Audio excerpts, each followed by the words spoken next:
अस्सलाम वालेकुम स्टूडेंट, आज हम करेंगे एक्सरसाइज 1.4 का क्वेश्चन नंबर 3 करेंगे। ठीक है भाई। अच्छा, क्वेश्चन नंबर 3 है, इसमें यह कहता है कि given that matrix A given है, मैट्रिक्स बी गिवन है, मैट्रिक्स सी गिवन है और मैट्रिक्स डी गिवन है। ठीक है भाई। और आपने क्या करना है, फाइंड करना, ए बी को फाइंड करना है, ए बी को फाइंड करना है और सी डी को। ठीक है भाई। तो पहले हम ए बी फाइंड करते हैं, फिर सी डी को फाइंड करेंगे। तो पार्ट नंबर 1 से स्टार्ट करते हैं। मेरे पास है ए बी। ए बी को फाइंड करना है भाई हमने, तो यहाँ आप लिख लोगे कि ए बी इक्वल हो जाएगा, पहले ए है तो यहाँ पे आप लिखोगे मैट्रिक्स ए। मैट्रिक्स ए है 4 1 3 1, मैट्रिक्स ए आ गया। अच्छा, इसके साथ बी है तो यहाँ पे हम लिखेंगे मैट्रिक्स बी 1 -1 -3 4, ये मैट्रिक्स बी आ गया। ठीक है भाई। यहाँ से आएगा कि ए बी इक्वल है, ए बी इक्वल है, इन दोनों को मल्टीप्लाई कर रहे हैं भाई। अच्छा, इस रो को भाई आप इस रो को इस कॉलम से भी मल्टीप्लाई करो, पहले इस रो को इस कॉलम से मल्टीप्लाई करो, फिर इस रो को इस दूसरे कॉलम से मल्टीप्लाई करो। तो पहले हम इस रो को इस कॉलम से मल्टीप्लाई करते हैं। तो आपका 4 × 1 हो जाएगा, दरमियान में प्लस आएगा, 4 × 1 हो गया, प्लस आ गया, फिर 1 × -3 हो जाएगा, 1 × -3 हो जाएगा। ये हो गया। अब 4 × -1 हो जाएगा, 4 × -1 हो जाएगा, फिर प्लस आएगा और इसके बाद 1 × 4 हो जाएगा, 1 × 4 हो जाएगा भाई। ये हो गया भाई। अच्छा, इसके बाद आएगा 3 × 1 हो जाएगा, 3 × 1 हो जाएगा, दरमियान में प्लस आएगा और 1 × -3 हो जाएगा, 1 × -3 हो जाएगा भाई। अब 3 × -1 हो जाएगा, 3 × -1 हो जाएगा, दरमियान में प्लस, फिर 1 × 4 हो जाएगा, 1 × 4 हो जाएगा। ये हो गया भाई। यहाँ से आएगा कि ए बी इक्वल है, ए बी इक्वल है, 4 × 1 करोगे तो 4 हो जाएगा और 1 × -3 करोगे तो ये -3 आएगा। 3 × 1 करोगे तो ये 3 होगा और 1 × -3 करोगे तो ये -3 आएगा। ठीक भाई। 4 × -1 करोगे तो यहाँ पे -4 आएगा, प्लस लगा लोगे भाई, प्लस लगा लिया, और 1 × 4 करोगे तो 4 आएगा। ये हो गया भाई। 3 × -1 करोगे तो यहाँ -3 आएगा, प्लस आ जाएगा दरमियान में, और 1 × 4 करोगे तो 4 आ जाएगा। ये हो गया भाई।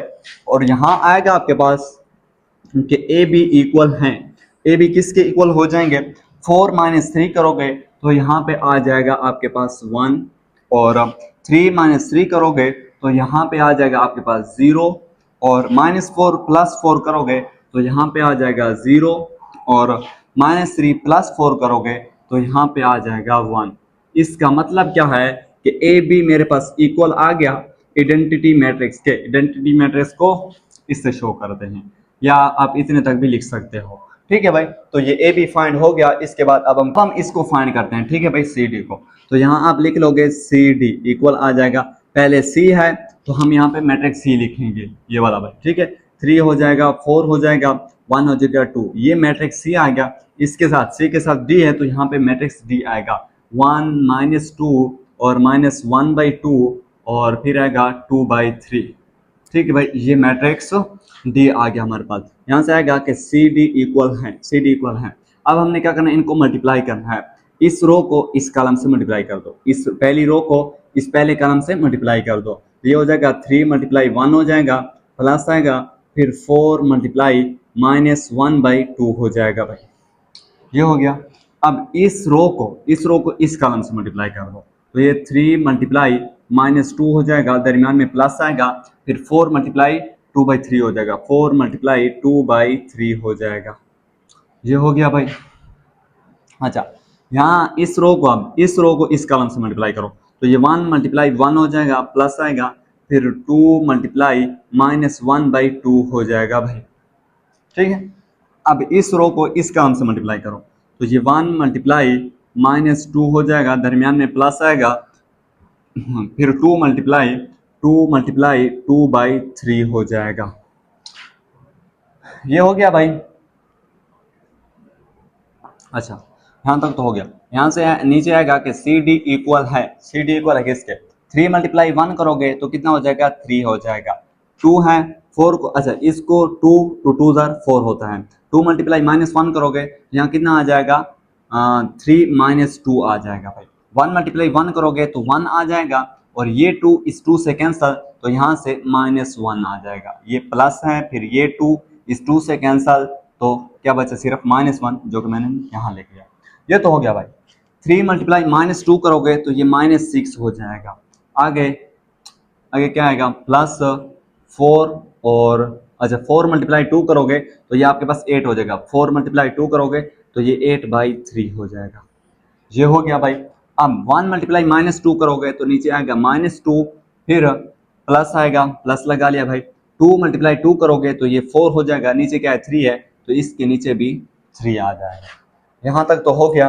अब यहाँ पे आएगा कि सी डी इक्वल है, सी डी किसके इक्वल है भाई, 3 - 2 करोगे तो यहाँ पे आ जाएगा आपके पास 1, फिर 1 - 1 करोगे तो यहाँ पे आपके पास आ जाएगा 0।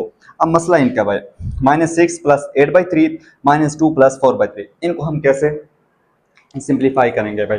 अब देखो भाई ये है -6 + 8/3, तो इनका हम ले लेते हैं एलसीएम। इनका क्या करो, इसके नीचे कुछ नहीं है तो 1 है, इन दोनों का अब एलसीएम लोगे इनका, तो इनका एलसीएम क्या आ जाएगा आपके पास, इनका एलसीएम आ जाएगा 3। इनका एलसीएम क्या आ जाएगा भाई, इनका एलसीएम आ जाएगा आपके पास 3 आ जाएगा। अच्छा इसके बाद ये जो एलसीएम आया, इस एलसीएम को क्या करोगे, इसके साथ मल्टीप्लाई करोगे तो ये -18 हो जाएगा और +8 हो जाएगा। ठीक है भाई। अब इनका भी आप क्या करोगे, नीचे एलसीएम लोगे, इसके नीचे कुछ नहीं है तो 1 है, इनका एलसीएम लोगे तो एलसीएम क्या आ जाएगा, इनका एलसीएम आएगा 3। इनका एलसीएम क्या आ जाएगा 3 आ जाएगा। 3 को इस 2 से मल्टीप्लाई करोगे तो ये -6 हो जाएगा और प्लस -6 हो जाएगा। 3 को 2 से मल्टीप्लाई किया तो क्या आया -6 आया, फिर +4 आ जाएगा, +4 हो गया। ये कैसे मल्टीप्लाई किया, कैसे हुआ, इनको थोड़ा देखते हैं भाई, इसको थोड़ा देखते हैं, उसको आगे बाद में सिंप्लीफाई करते हैं। यहाँ देखो भाई मेरे पास था -6 + 8/3 है, मैंने इसको सिंप्लीफाई करना है, तो कैसे सिंप्लीफाई करूंगा, पहले भाई आप इसका एलसीएम लोगे, इसका क्या करोगे, इसके नीचे कुछ नहीं है, 6 के नीचे कुछ नहीं है तो कंसीडर करो कि 1 है। ठीक है भाई। अब इसका हम क्या करेंगे, एलसीएम लेंगे, तो एलसीएम आ जाएगा कितना, इन दोनों का एलसीएम आ जाएगा 3। अब इस 3 ये 3 एलसीएम आ गया, इस 3 को उठाओ यहाँ भी मल्टीप्लाई कर दो, इस 3 को यहाँ भी मल्टीप्लाई कर दो और इस 3 को उठाओ इसके साथ भी मल्टीप्लाई कर दोगे। ठीक है भाई। ये 3 इस 3 से कैंसिल हो जाएगा, इस 3 को इससे मल्टीप्लाई करोगे तो यहाँ से -18 आ जाएगा और क्या बचा इधर +8 बचा, क्योंकि ये 3 इस 3 से कैंसिल हो जाएगा। तो -18 + 8/3 जो कि मैंने यहाँ लिख दिया। ठीक है भाई। अब इसको देखते हैं कि ये कैसे आया, हमारे पास पहले इस तरह था ना, तो इससे ये कैसे बना। ठीक है भाई। इसको हम यहाँ पे लिख लेंगे, यानी कि ये हमारे पास -2 + 4/3 है, -2 + 4/3 है। तो आपने क्या करना है, इसके नीचे कुछ नहीं है तो 1 कंसीडर कर लो भाई। अब इनका क्या करना है, एलसीएम लेना है, तो इनका एलसीएम लोगे, एलसीएम कितना आ जाएगा आपके पास, एलसीएम आएगा 3। एलसीएम इनका कितना आ जाएगा 3 एलसीएम आ गया। अब इस एलसीएम को इसके साथ मल्टीप्लाई कर दो, इसके साथ भी मल्टीप्लाई कर दो, अभी इस एलसीएम को इसके साथ भी मल्टीप्लाई कर दो, इसके साथ अब मल्टीप्लाई करोगे, 3 को -2 से मल्टीप्लाई करो तो -6 हो जाएगा आपके पास। इसके साथ हम मल्टीप्लाई करेंगे, यानी कि इस एलसीएम को इसके साथ भी मल्टीप्लाई करना है, तो ये 3 इस 3 से कैंसल, तो यहाँ क्या बचा +4, तो -6 + 4/3 यहाँ गया, -6 + 4/3। ठीक है भाई, यहाँ तक क्लियर है। तो आगे हम इसको सिंप्लीफाई करते हैं कि सी डी इक्वल है 1 0 -18 + 8 -18 + 8, तो आपके पास हो जाएगा -10/3 हो जाएगा भाई। -6 + 4 तो नीचे आएगा -2/3, तो ये हमने सी डी को फाइंड कर लिया, ये सी डी है भाई, सी डी को भी फाइंड कर लिया। तो ये था हमारे पास इसका क्वेश्चन नंबर 3।